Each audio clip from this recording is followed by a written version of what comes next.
start. Hi everyone, our MBC Life podcast. I'm Kate, a producer and host, and we're here again from Infinite Strength Conference in New Haven, Connecticut. And I am thrilled to be here today, right now, with Dr. Neil Iyengar. He is from Memorial Sloan Kettering, and he's a medical oncologist specializing in treating patients with breast cancer, and he's also an exercise specialist oncology. So I'm really thrilled to be able to talk to him about that today.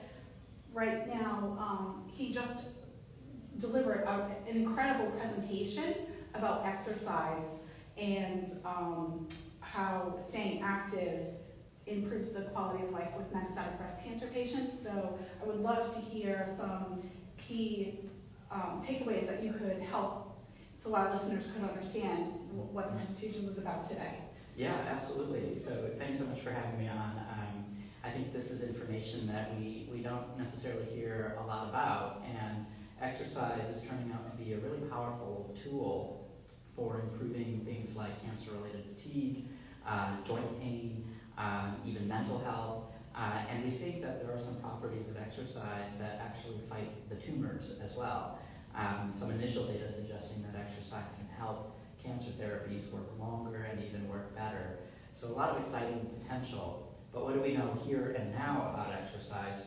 I think the first thing to say is that there's this old adage that people with metastatic cancers should be careful about exercising because there are safety concerns.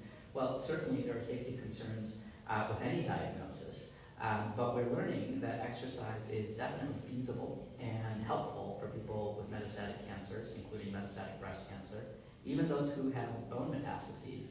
And I think it's always important to talk to your oncologist before embarking on an exercise program. But nonetheless, bringing up the fact that you're interested in hearing more about exercise will launch that conversation. And the bottom line is that there is now data demonstrating very strongly that exercise programs that combine aerobic exercise and some resistance training can improve quality of life in terms of fatigue and symptoms related to cancer and cancer therapy, and might actually improve cancer-related outcomes as well.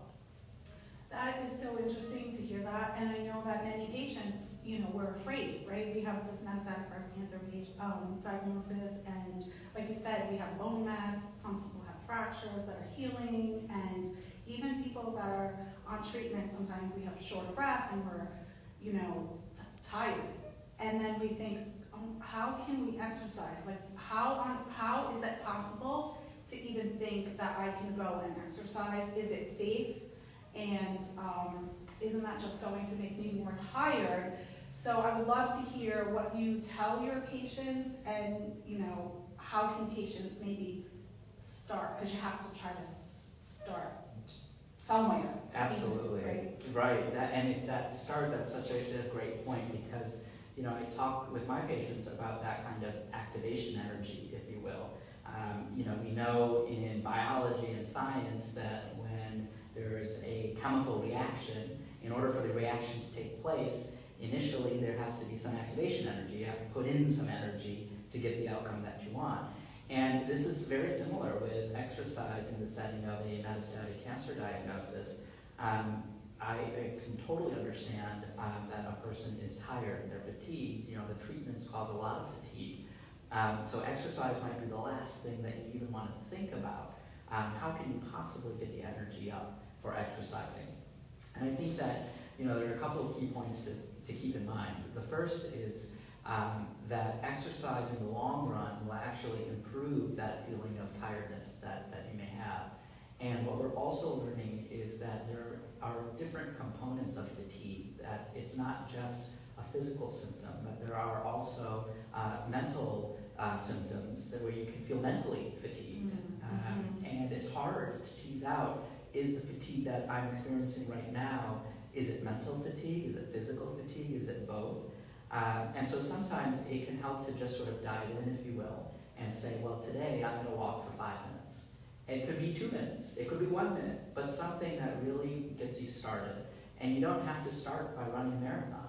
If you can get up and walk for a minute, the next day do another minute, the next day do 2 minutes, and just sort of build like that. I think that will help with get over that activation energy. The other point that you brought up is safety. You know, people with bone metastasis, for example, or they may have a healing fracture or something like that. This is where I think that it's important to have a partnership with your oncologist. You know, you're in this, and so you need to bring up what's on your mind and what you prioritize with your oncologist. And I would encourage folks to prioritize lifestyle and what you're doing in your lifestyle. Oncologists now recognize that this is an important part of your cancer treatment plan, but oftentimes are competing with other priorities that they have to discuss with you in clinic.